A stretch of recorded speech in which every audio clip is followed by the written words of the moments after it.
সাবেক আইজিপি বেনজির ইস্যুতে নতুন চমক। দেশ ছেড়েছেন জানেন না স্বরাষ্ট্রমন্ত্রী। সব ব্যাংক অ্যাকাউন্ট খালি বিক্রি করেছেন ভাটারার 7তলা বাড়ি, দুবাইয়ের অ্যাপার্টমেন্টও। দুদকের ডাকে সাড়া না দিলে ব্যবস্থার হুঁশিয়ারি।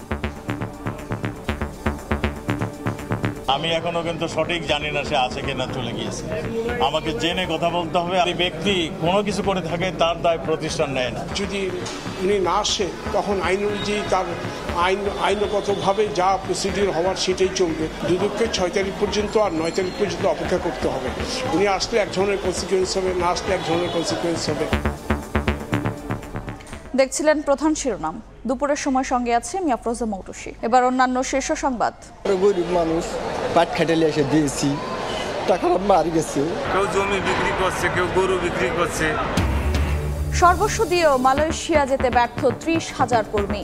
এজেন্সির পকেটে 1,500 কোটি টাকা। জনপ্রতিনিধি সহ প্রভাবশালীদের জড়িত থাকার অভিযোগ, আটকে পড়াদের পাঠাতে চিঠি।